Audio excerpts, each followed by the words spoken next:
No, I not didn't think so. only one so far. Here, I'm putting it on mute.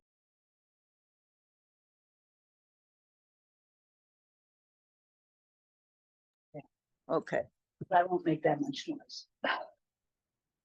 I went to Mizrahi Grill yesterday to pick up, she's getting it, just wait a second. What? I went to Mizrahi Grill to pick up some stuff. Yeah. And they had cut up fruit.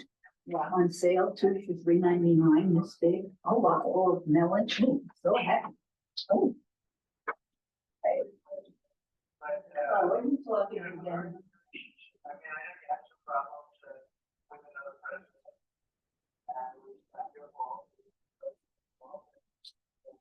Do that. What? Oh, please. Filipino, president of the Philippines and the press. Here it is.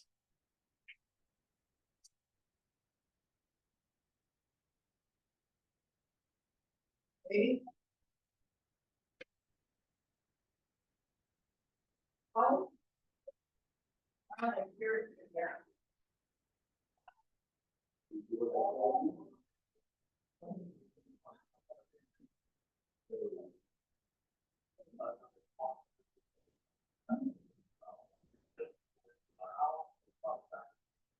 Yeah. Yes.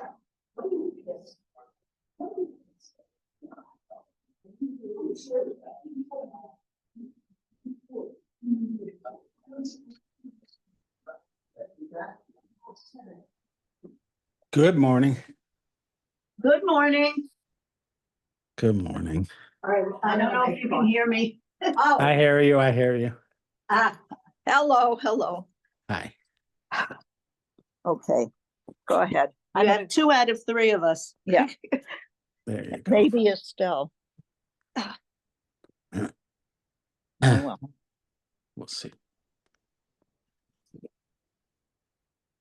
So, I did not drink any more Nats. Oh, okay. well, now that you've been That's warned. good. Yes, That's now it. I look first.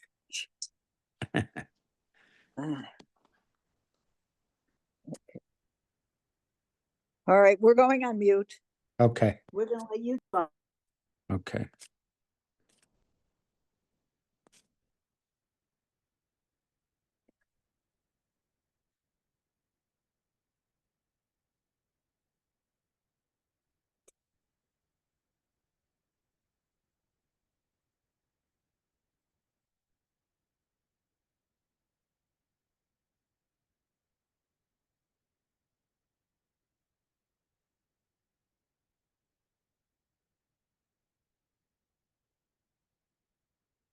Okay. So these are a lot of eating prohibitions. So we have Mitzvah 197, Kuf Tzadi Zayin. He prohibited us from eating chametz, leavened grain products, on Pesach. And that is his saying, no chametz shall be eaten. And he explained that it is punishable by excision, which is kares, and said, for whoever eats chametz shall be excised. If one was volitional, he's liable for a fixed sin offering if he was inadvertent. The regulations of this commandment have already been explained in Tractate Psachim, and we are all very familiar with chametz and getting rid of chametz and not eating chametz. That is a dramatic week of our lives.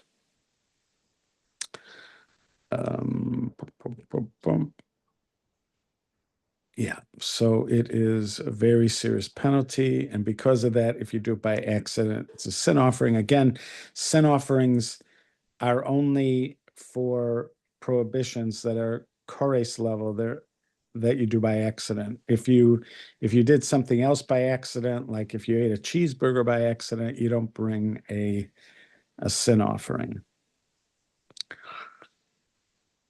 He prohibited us from eating things that have an admixture of chametz on Pesach, even though they are not bread, such as brine, cereal, ale, and that which is similar to them. And that is his saying, you shall not eat anything leavened. And the language of the Mechilta is, you shall eat nothing leavened, to include Babylonian cereal, Median beer, and Edomite vinegar. Each one gets named after a particular nation that had us, except, well, I don't know about the Edomians, but the Babylonians and the Medians had us as their vassals, and the Edomites were like a kind of enemy of the Jewish people for a long time. They were really more the vassal of Israel than Israel was a vassal to them. So these are not chametz as you would imagine, bread, but rather these are things that use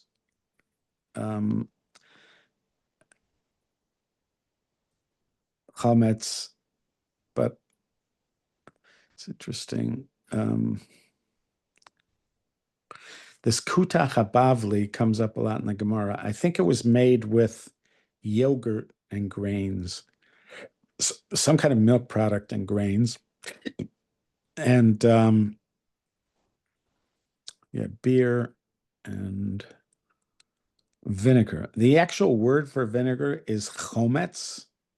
Now, if you make wine vinegar, that is not prohibited on Pesach, but if you make it from grains, then it would be. Perhaps would be liable for excision for them. Hence, we learn to say, for whoever eats chametz should be excised. What is specific to chametz is that it is fully chametz, excluding these things that are not fully chametz. So why did they appear? To transgress a negative commandment with them. It has already been explained in Psachim that the matter of their eating being liable for lashes is only if there is a kazais of chametz in the time it takes to eat a paras. But if the admixture of chametz was less than that amount, we are not liable for lashes for their eating. So that means that if you had that chametz, you would have to be able to eat it within a few minutes. Pras is a chunk of bread, and that was one of the ways of measuring time. They call it kedei achilas pras, the amount of time it takes to eat that amount of bread. And so it's a couple minutes. It's like it actually has a kind of large differential. It could be as little as 3 minutes. It could be as much as 11 minutes. I'm assuming that if so what would happen is you'd have to eat this stuff. Let's say it's that that grain mixed with milk products or yogurt. So you'd have to be able, within a couple minutes, the amount that you're eating needs to contain a kazayis of chametz in order for you to be liable for lashes. Otherwise, it's forbidden, but you're not liable for lashes. This is biblically forbidden. Obviously, it's counted as one of the commandments, one of the negative commandments, but it is not a kares level penalty when it's mixed in with other stuff. So even beer, let's say you drink beer on Pesach, that's not a kares level penalty. It is forbidden by the Torah, and you could get lashes for it, but it's not a kares level penalty.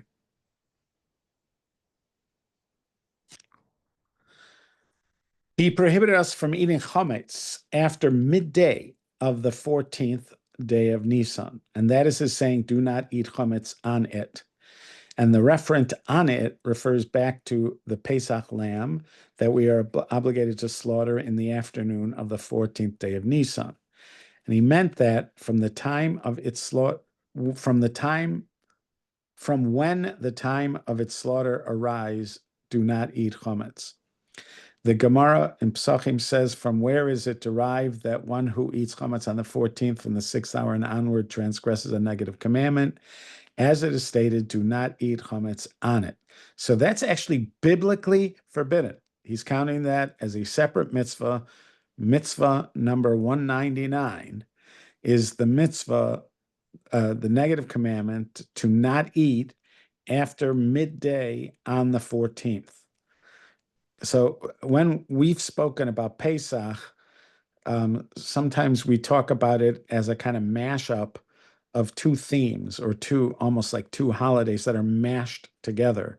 One of them, the focus is on Pesach. It's on the Paschal lamb, the offering, which originally was brought while we were still in Egypt and then eaten on that night, which is the Seder night. So from the time that you can slaughter the Pesach offering, which is afternoon on the 14th, from that time, it is forbidden to have chametz. And so what we end up doing is we stop eating chametz a couple hours earlier so as not to run up right next to the prohibition, but to give us a bit of cushion. So we stop eating chametz like 2 hours earlier. We stop getting benefit from chametz like an hour earlier. And then this kicks in the biblical, so that would all be rabbinic. And then this kicks in biblically. And again, the problem is mixing chametz with the Pesach offering. So it seems, again, if you think of Pesach as a kind of mashup of these two ideas or two holidays, the first day, starting from noon on the Erev Pesach, that would be the beginning of a holiday devoted to the Pesach lamb and the symbolism of the Pesach lamb, which, according to the Rambam, the slaughtering of the Pesach lamb is the slaughtering of Egyptian culture and an Egyptian deity. So by slaughtering it, we're showing that we're leaving it behind, we're done with it. And then I guess and that's the sort of symbolism of eating it as well at night, that we've sort of consumed it. So that's the Pesach part, and that would last until the morning of the first day, when after that you can no longer eat the Pesach offering, and at some point would begin the next theme, which is matzah and not eating chametz. So not eating chametz, eating matzah is the theme that is dominant in the rest of those days. Here, you're not supposed to eat chametz, but it's not because chametz and matzah are necessarily the primary theme of that first day. It's just that you can't have chametz with the Korban Pesach. So the Korban Pesach is dominant, at least on during the day before Pesach starts. The Korban Pesach is dominant. Then matzah is going to start to loom large as its own thing in the evening. And that's actually the only time where you have a mitzvah to eat matzah, where you really must eat matzah. The rest of Pesach, you don't have to eat matzah. You only eat it if you want to have something bread-like, then you have to eat matzah. But if you don't want to, you technically wouldn't need to eat matzah as far as the mitzvah of matzah is concerned. But that first night you do, that is when the mitzvah of matzah begins, and that first night is an obligation. So if you're looking at how this holiday is experienced, first you're fully focused on the Korban Pesach, and then the Pesach and matzah come together, and then it becomes about the matzah, and the Pesach is sort of left behind.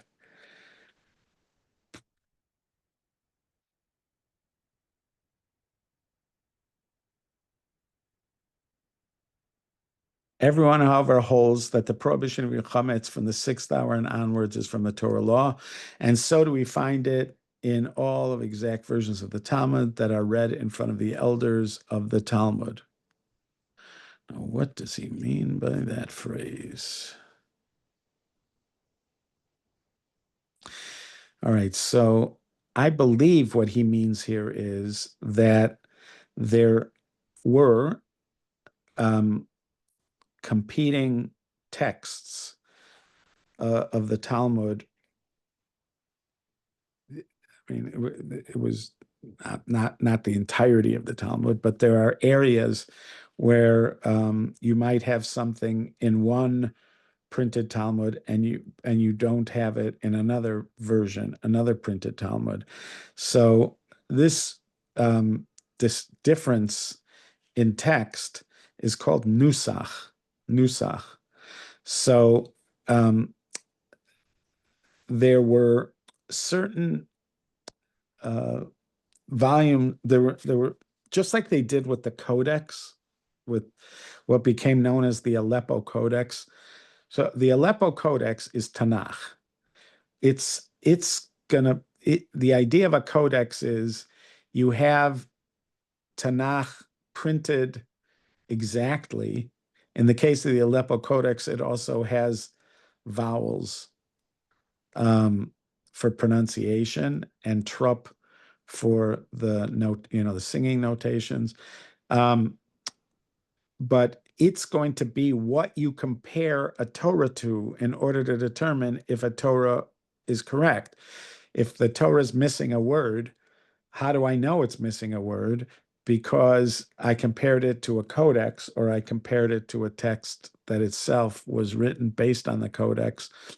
So this codex plays a very important role. The Aleppo Codex got a lot of its authority because Maimonides looked it over and said, this is the best that there is. This is it. This is the one everything else should be compared to.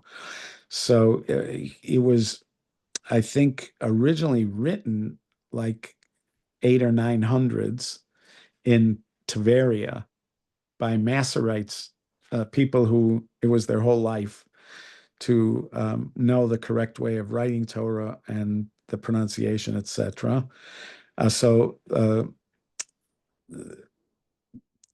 I think it was one, or maybe it's a couple people from this one family of Masoretes that lived in Tveria, composed this codex, and that was known as the Aleppo Codex. So just like they did that for for Tanakh, they also tried to do that for Talmud. The same problem you had the same problem with Talmud is that they're written by hand by scribes, and it's possible that a mistake gets included here or there. There's obviously you're supposed to have somebody check on it, but as Liz had pointed out, that Moshe, her son, had tefillin that had been checked on a couple occasions, and nobody had found a problem. And then it was checked by a computer, and they saw the problem, that it was missing a word or something. So, I mean, that's the kind of thing. It's just so hard to make sure that something is absolutely error-free, but they tried their best. And so it was with the Talmud. So you could end up at different times with a couple of versions of the Talmud. And then somebody like the Rambam is going to say, this is the version we should all be doing. And that, so before the Rambam, there was Rabbeinu Gershom. I'm pretty sure that it was during his time. The Rabbeinu Gershom himself tried to do this, which is to come up with a kind of codex for the Talmud. And, but still, he's doing it like in the 900s. The Rambam is in the 1100s. And so apparently there still were the different versions of some of the texts in the Talmud. And so the Rambam is telling you that this statement that chametz is forbidden from 6 hours and onward, which would mean from halachic noon, 6 hours of sunlight, you would divide it into 12 parts. The middle would be halachic noon. And that would be a biblical prohibition. So that statement does not exist in all versions of the Talmud, but the Rambam is saying that the versions it exists in are the ones that have been looked over by what he calls the elders of Talmud, and were determined to be the correct nusach, the correct text. So it is biblically forbidden to eat chametz from noon onward, and therefore avdei rabbanan archaki yisera ki hechi delo liga b'yisura d'oraisa.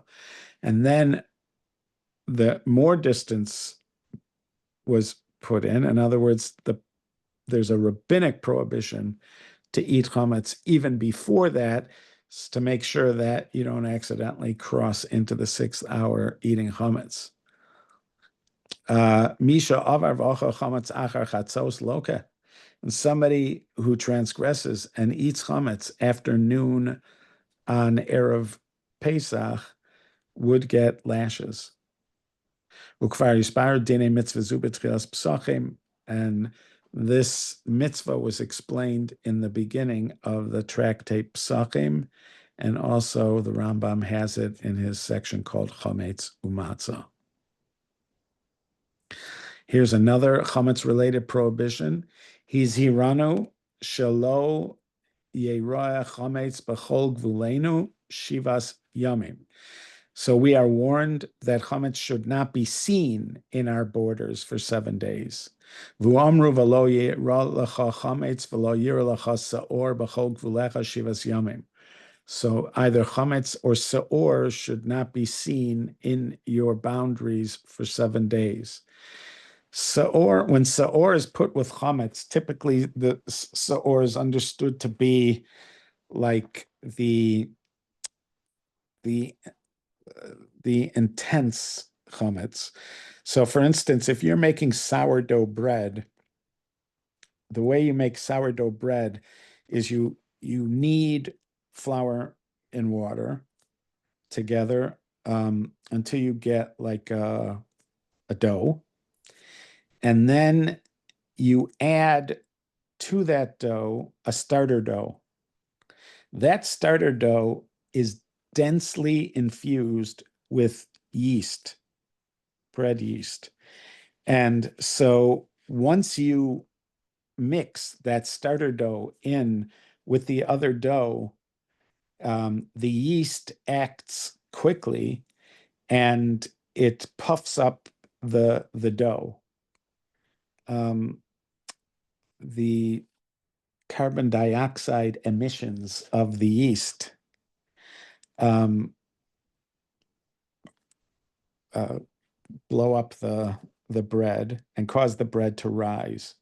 So that starter dough is when you have chametz and saor mentioned together, typically that starter dough is what is saor, the intense, densely yeast-infected dough, as opposed to just regular chametz.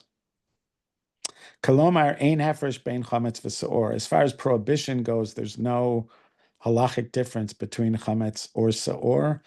Umisha avar v'niach chametz bershuso, and somebody who placed chametz in his possession, ein ochayev malchus elim kein lokach chametz b'pesach v'kono she'asa bo ma'isa.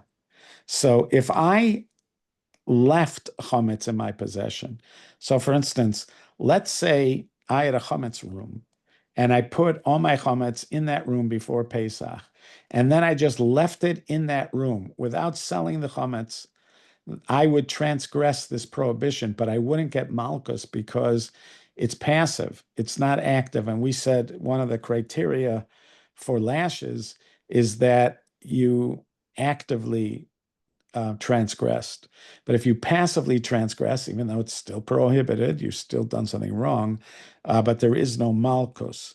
So typically here, you wouldn't be liable for malchus unless you actually bought it on Pesach and then, stored it somewhere. If you did that, then you are violating it and we get malchus.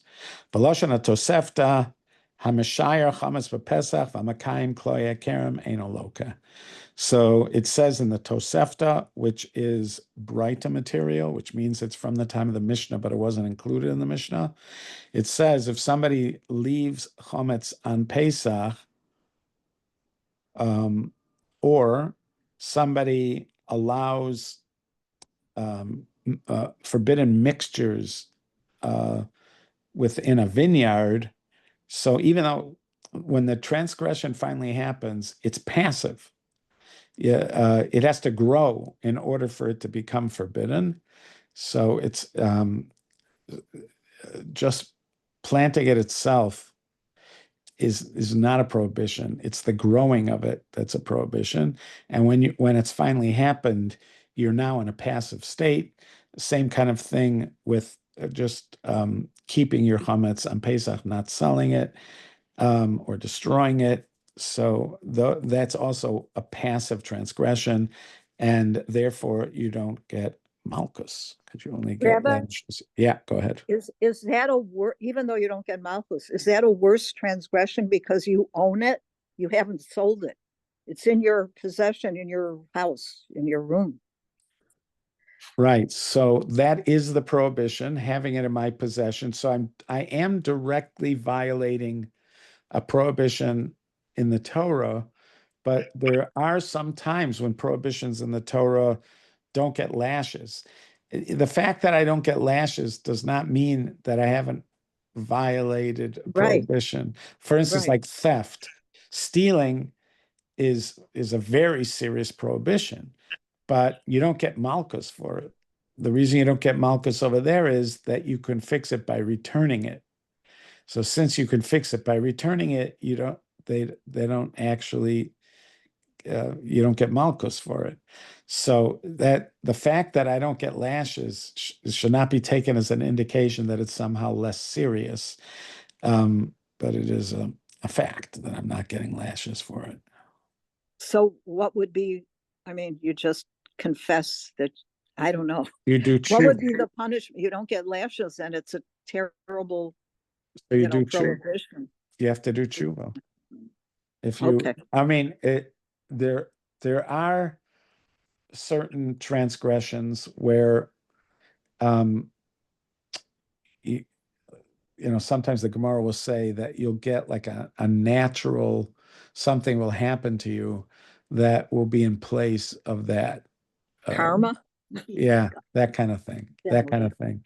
So, but it doesn't necessarily have to be that way. Just the very fact that you're carrying with you, a prohibition, it's said to, impact your soul and the quality of your spiritual life.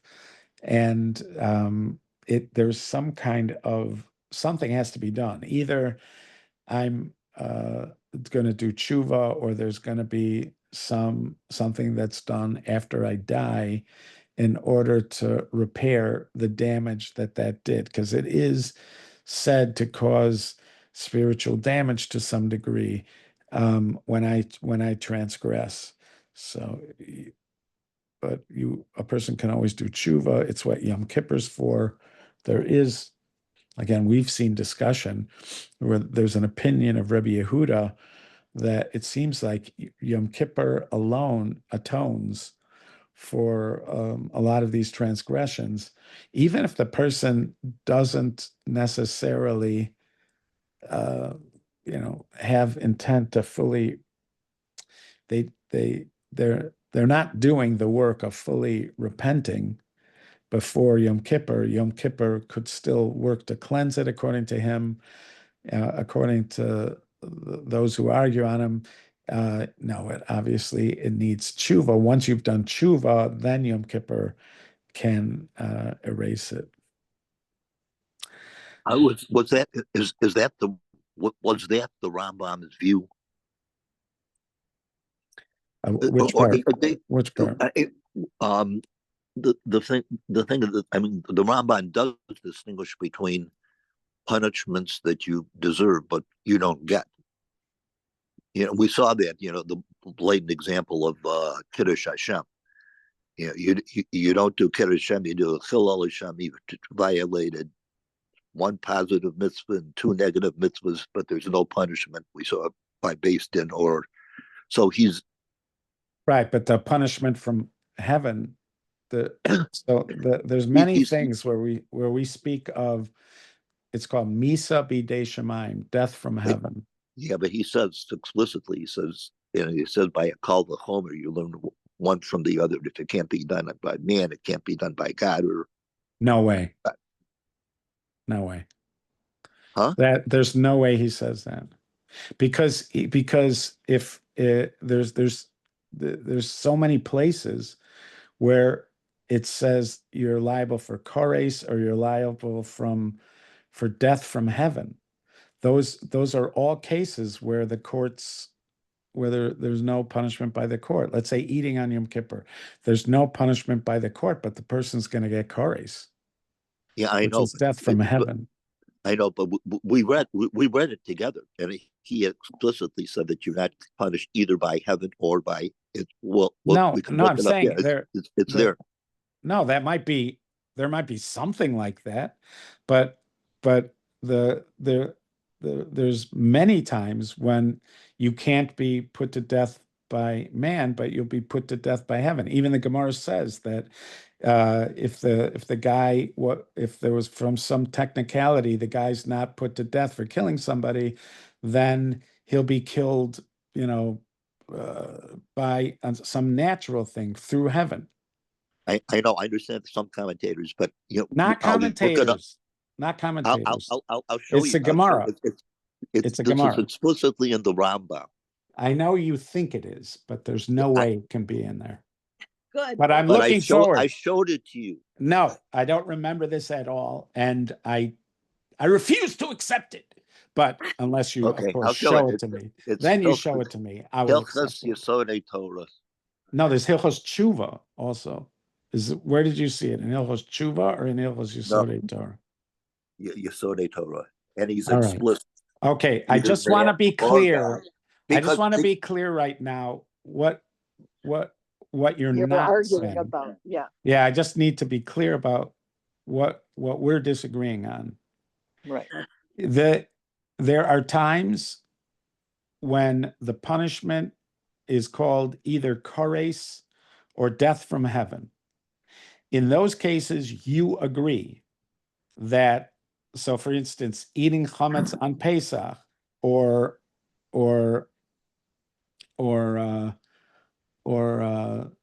some other kores level, not kores level penalty, eating the forbidden fats, there's no action in the courts, but there is kores punishment from heaven.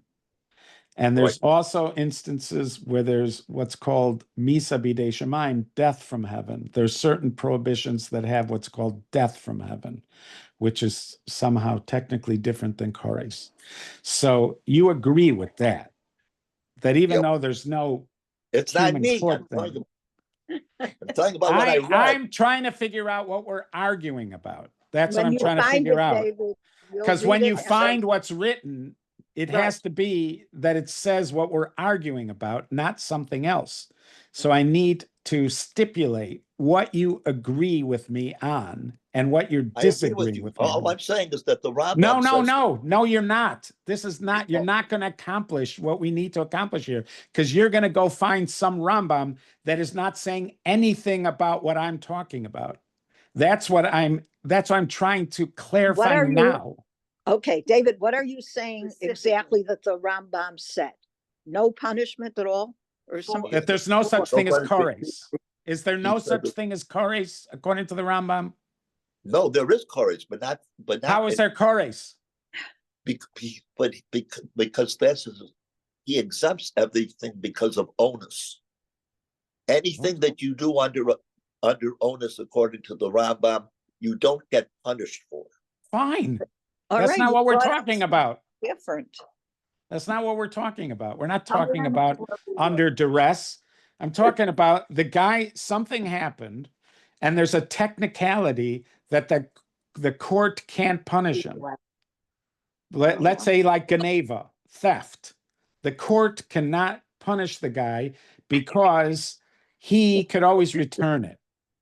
Or Right. like you have here, you have a passive transgression. We still accept the idea that it's a transgression and that there is a punishment for it, but it's just not going to be a punishment through the courts. Yeah. That's all I'm saying. Okay, and I'm saying according to the Rambam, there are some things that you don't get punished either one way or the other. Yeah, fine. You're saying if it was completely out of your control. Well, it was onus of Right, some fine, sort. fine. Right, but the general rule is if I did something wrong that I intended to do wrong, and because of some technical reason, like it's a passive transgression or it's a lav hanita klase, it's a prohibition that you can do. So in those cases, I'm not getting malchus, but I'm still going to get punished. If I don't do tshuva, I'm still going to get punished because it's one of the prohibitions. The only time I don't get punished is if, like you're saying, it was completely out of my hands. I'm an onus, completely out of my hands. But otherwise, just the fact that the court, the fact that the court can't punish you does not exempt you from punishment from heaven. No, I understand. In like the 99.99%, except when you're under Fine, onus. that's not, I agree. Everybody would agree with that. That's not just the Rambam. Everybody would agree with that. That you're not liable for onus. Onus Rahmana Patre. That's a statement in the Talmud. If it's completely out of their hands, the Torah does not consider you liable. I agree. Yeah, That's why we needed to have this conversation, because but I mean they're including the thing, Kiddush or something where I have to kill Shimon or he's going to kill me. I get to kill Shimon. Nothing happens to me, neither at the hands of Shemayim nor at the hands of. Fine. Yeah, they say that. Yeah, that's not. You're talking about if Shimon is trying to kill you, and you kill him first. No. Or Shimon is chasing somebody. No, and you kill him. No. It's a thing with the tyrant, and he gave me the choice. Either I kill Shimon, or I'm going to be killed. One of those choices. No, that one he does not say it. He does not say it there. Okay. He just says he can't be tried in a human court. That's all he says. I remember reading 5 times to make sure. Anyways, this is not our subject. Whatever it is, that's not our subject here. I'm saying that's not what we're talking about here. What we're talking about here is that a person transgressed, but he technically can't get malchus. That's our conversation. The thing you're bringing in has nothing to do with this and is so far removed from this. Well, why is it removed from it when it seems to be that's what I don't see? Because he is divorcing. He is saying there are certain times where you don't get punishment. No, it's one either place. No, it's the case where a person is forced against his will to do something is an exception. That's not what we're talking about. We're talking about the guy did something wrong.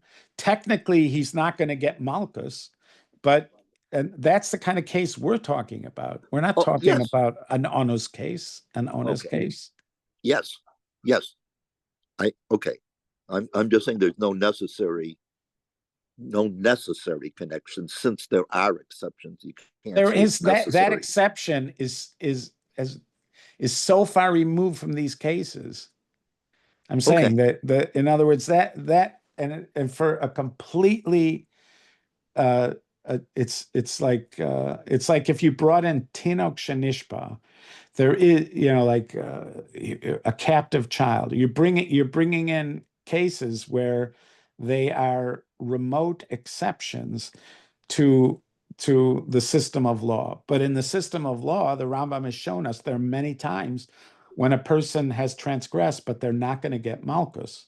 Also, when you transgress any positive commandment, technically, when you transgress a positive commandment, there's no punishment from the courts, but there still could be punishment from heaven. Yes, that's why. I agree, and I'm sure the Rambam agrees. Of course he agrees. Of course he agrees. I'm saying everybody agrees on that. The only thing that the case you're bringing is very far removed from this case. As long as we recognize that the case that you're bringing is not related to this case. Yes, but the thing is that it's theoretically possible that you can commit something and you get punishment from nowhere. It's a theoretical possibility. Yes. Also, if a baby did it, or if an insane person did it, or there are situations in which something bad happened and nobody got punished. Yes, I agree. But that's not here. That's not in our things. Okay. All right. Sorry. No, you don't have to be sorry. These are very important parts of learning. All right. I look forward to continuing in our chametz related things. Is that the last one? It might be the last one.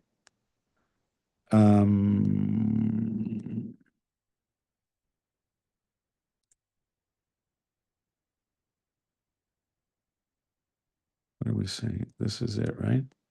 Yeah. Tomorrow. Oh, I see. Yeah. Okay. So tomorrow is Wednesday. So I got Wednesday. right. So we're still on. We're still on for tomorrow. If that works for you guys. Okay. All right. Okay. I'm grateful. All right. Okay. Be well, guys. Wait. Do you mind? I'll take just 15 seconds of your time. I'm writing up something that that was reminded that had to do with a lot what we were talking about.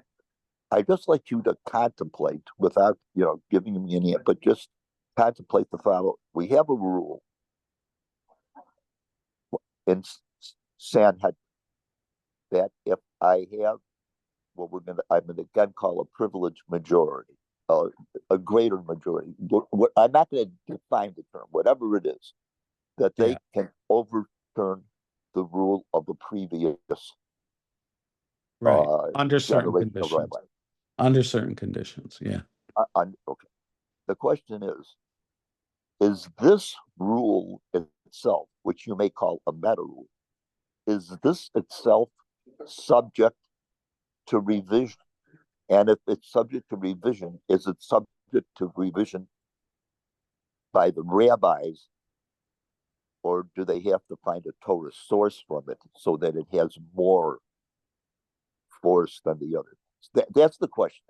The rule itself that we have, is that something that's rabbinic that the rabbis can change, or is it something that's out of their hands? And if so, why? That's my question. Got it. It's been teasing my mind for a long time. Okay, I got it. Okay. I hear from you. Okay. All right. Be well. Be well. Be well. Be well.